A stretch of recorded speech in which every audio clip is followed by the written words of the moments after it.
365 days మీరు కళా పోషణలోనే తలమునకలై ఉంటారు.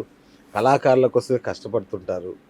ఏంటి మేడం నాకైతే ఇదే ప్రశ్న మనసులో తొలుస్తుంది. ఇంత కష్టం ఎందుకు పడుతున్నారు మీరు?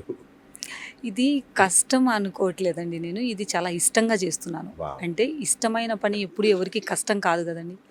నేను కళలు అని చెప్పేసి అంటే యాక్చువల్లీ నాకు మొదటి నుంచి కూడా లైక్ ఒక అంటే తక్కువ కాలంలో ఎవరికైనా ఎక్కువ పేరు వచ్చేది ఏది అంటే అందరూ ఏం చెప్తారు? సినిమాలైనా అని చెప్తారు, రాజకీయమైనా అని చెప్తారు. అవును. రైట్? కానీ నా ఉద్దేశంలో నేను కళలని చెప్పేసి ఎంచుకున్నా. వావ్!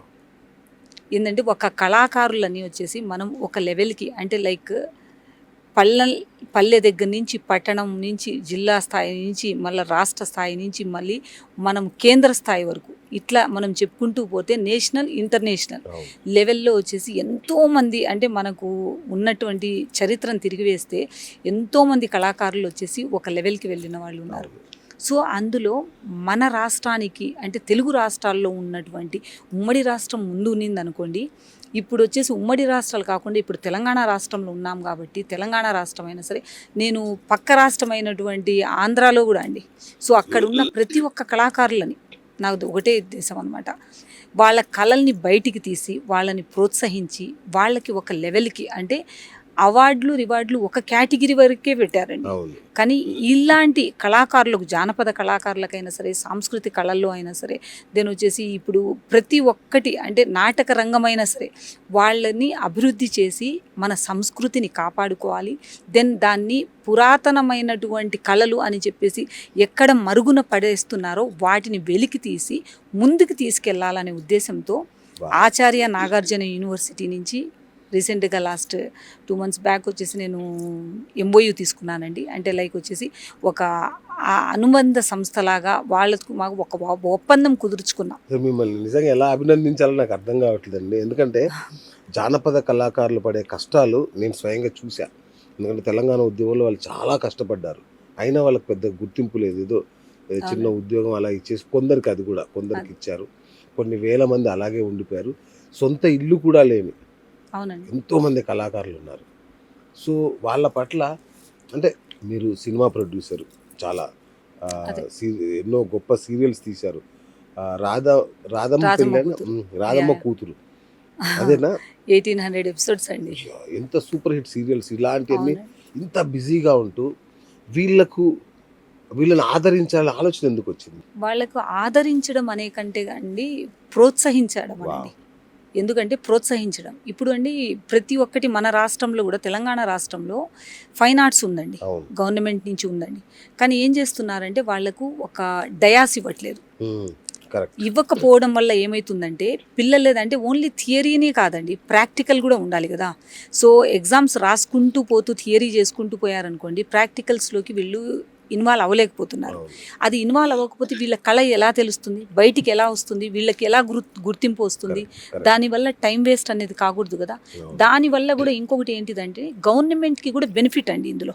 ఎలా అంటే మాలాంటి వాళ్ళు ముందుకొచ్చిన అదే గవర్నమెంట్ ఇనిషియేట్ తీసుకొని కూడా వాళ్ళని ప్రోత్సహిస్తే ఒక డయాస్ ఇస్తే దానివల్ల ఏమవుతుంది కొంతమంది ఇంకా కొంతమంది వచ్చేసి గుర్తింపు పొందారు అని చెప్పేసి ఈ పిల్లలు ఇప్పుడు గుర్తింపు పొందితే వేరే స్టూడెంట్స్ కూడా ఫైన్ ఆర్ట్స్ అనేది ఎంచుకుంటారండి. అంతే కదా! దానికి కూడా గవర్నమెంట్కి కూడా ఏంటిదంటే దాంట్లో స్టూడెంట్స్ పెరుగుతారు. దానికి తగినటువంటి ఒక రకమైనటువంటి వనరుల్లో ఏదుందో మనకు రాష్ట్రానికి వచ్చే వనరుల్లో ఎడ్యుకేషన్ కూడా ఒకటి కదండి. అవును. అందులో ఫైన్ ఆర్ట్స్ కూడా ఉంది కదండి. సో జేఎన్ఎఫ్ ఇప్పుడు మనకు ఫైన్ ఆర్ట్స్ ఉంది, జేఎన్ఎఫ్ ఉంది. సో అందులో కూడా కళాకారులకు సంబంధించినటివి ప్రోత్సహించేటివి అన్ని సెగ్మెంట్స్ ఉన్నా అన్ని సిలబసెస్ ఉన్నా కూడా స్టూడెంట్స్ ఎక్కువ కనుమరుగవుతున్నారండి. ఎందుకంటే వాటికి గుర్తింపు లేదు అనేది వాళ్ళ కన్సెప్షన్, వాళ్ళ ఆలోచన. బీఈడీ చేస్తే టీచర్ అవుతాడు. అవుతారు. ఫైన్ ఆర్ట్స్ చేస్తే ఏమవుతాడు? ఏమవుతారు? ఇది మీరు రైజ్ చేసింది నాకు మతిపోయింది అసలు నిజంగా. అందుకని ఏం చేశానంటే వాళ్ళకు ఒక గుర్తింపు కలిగించాలి, వాళ్ళని అందులో ఇన్వాల్వ్ చేయాలి, వాళ్ళకు డయాస్ ఇవ్వాలి అనే ఉద్దేశంతో Kovida arts and cultural academy నుంచి, Kovida arts and cultural association నుంచి ఇలా కోవిద సహృదయ ఫౌండేషన్ అండర్లో, ఒక ట్రస్ట్ అండర్లో ఒక ఎడ్యుకేషన్ అనేది ఉండాలండి. ఆ రకంగా నేను ఆచార్య యూనివర్సిటీ నుంచి ఒప్పందం కుదుర్చుకోవడము. సో పిల్లల్ని అంటే లైక్ ఎన్రోలింగ్ చేయించాలి, స్టూడెంట్స్ స్ట్రెంత్ పెంచాలి, వాళ్ళకి ఉత్సాహంతో ప్రోత్సహిస్తూ పోతే వాళ్ళు ఎంతకైనా అండి ఎలా అంటే ఎడ్యుకేషన్ అనేది ఎంతకు మనం ప్రోత్సహిస్తే ఇట్స్ అన్లిమిటెడ్. Correct. అలాగే టాలెంట్ అంటే నవనాడులు కదిలించేటువంటి ఒక నృత్యం అనేది దాంట్లో వీళ్ళని ప్రోత్సహిస్తేనండి అది దేనికైనా దారితీస్తుంది కదా. అంతే కదా. ఎలాగైనా సరే దానికంటే మన గవర్నమెంట్కైనా మన సంస్కృతిని కాపాడుకోవడానికైనా సరే దానికి ఒక గుర్తింపునిచ్చామనుకోండి. నేను దీని మీదకి నేను అంటే టోటల్గా ఇన్వాల్వ్ అయ్యి వాళ్ళని ఆ గుర్తింపు తీసుకురావాలి. అలాగే వీళ్ళకి రిజర్వేషన్లు కల్పించేటట్టు చూడాలి. రిజర్వేషన్స్ అంటే ఇప్పుడు చూడండి, ప్రతి ఒక్క గేమ్కి ఒక రిజర్వేషన్ ఉందండి. Yes. ఎక్కడ quota ఏ ఉంది, ఒక sports కోటా quota ఉంది. Yes. ఇట్స్ ఒకటి ఏంటిదంటే ఆ రిజర్వేషన్ కల్పించారు వాళ్ళు, ఆ కోటా కల్పించారు. అదే ఇది ఎందుకండి, బాడీలో ఉన్నటువంటి ప్రతి అవయవం కదులుతుంది కదా.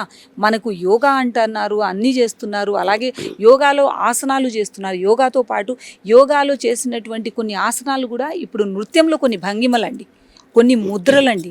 సో ఇట్లాంటి భంగిమలు ముద్రలు ఉన్నటువంటి దాంట్లో గవర్నమెంట్ దానికి ఒక కోటా కల్పించాలి పిల్లలకి. ఇందులో కూడా ఏంటిదంటే దానివల్ల ఏమవుతుందంటే మన సంస్కృతిని ముందుకు సాగనిచ్చే వాళ్ళమవుతాం, ప్రోత్సహించిన వాళ్ళమవుతాం, దానికి ఉపాధి కల్పించిన వాళ్ళమవుతాం కళాకారులకి. సో ఈ ఉద్దేశంతో అలాగే కనుమరుగుగైపోతున్న మన కళల్ని, మన సంస్కృతిని కాపాడుకోవడానికి అని చెప్పేసి ఇలా చిలికి గాలివానలాగా మా గురూజీ మూర్తి ఉన్నారనమాట. Okay. సో చినుకు మూర్తి గారు, ఆయన లైక్ ఒక అనలిస్ట్, దెన్ వచ్చేసి ఆయన ఒక రైటర్. సో ఆయన నాకు ఇచ్చినటువంటి ఈ సలహాని నేను ఇంప్లిమెంట్ చేస్తూ ఇప్పటి వరకు కొన్నేళ్ల నుంచి దీని మీద చేస్తున్నానండి. ఆ గాయత్రి మాత దయ వల్ల ఎట్టకేలకి ఆచార్య నాగార్జున యూనివర్సిటీ నుంచి సాధించేశాం. 2014 నుంచి అనుకుంటా కదండి మీ ప్రస్థానం. యా, సేవా 2000 సేవా ప్రస్థానం 2014-9 నుంచి అనుకోండి. Okay. రిజిస్టర్డ్ అంటే క్వశ్చన్ చేసి మీరు ఎందుకు అని అన్న వాళ్ళకి ఒక స్టాంప్ మార్క్ వేసింది 2014. అచ్చా. అప్పటి నుంచి కోవిదా సహృదయ ఫౌండేషన్ అనేది కంటిన్యూగా సర్వీస్ చేస్తూనే ఉందండి. దెన్ అలాగే ఇప్పటికి. Hi friends, thank you for watching this video. ఈ వీడియో కనుక మీకు నచ్చినట్లయితే దయచేసి లైక్ చేయండి, షేర్ చేయండి. ముఖ్యంగా మా ఛానల్ 24/7 న్యూస్ టీవీని సబ్స్క్రైబ్ చేసుకోండి. ఆ తర్వాత మీ విలువైన అభిప్రాయాల్ని, మార్పులు, చేర్పులు, కావాల్సిన వీడియో ఏమన్నా ఉంటే మన వీడియో కింద కామెంట్ సెక్షన్లో కామెంట్ రూపంలో తెలియజేయండి. నమస్కారం, సాయిదంచిక మాట్లాడుతున్నాను. ప్లీజ్ సబ్స్క్రైబ్, షేర్, లైక్ చేయండి 24/7 టీవీ ఛానల్. హాయ్ నమస్తే, నేను మీ Sonia Akula. Please subscribe to 24/7 news TV. Hi అండి, అందరికీ నమస్తే. నేను Mankota Prasad. Please do subscribe 24/7 news TV. Political, entertainment and infotainment updates కోసం like, share, subscribe 24/7 news TV.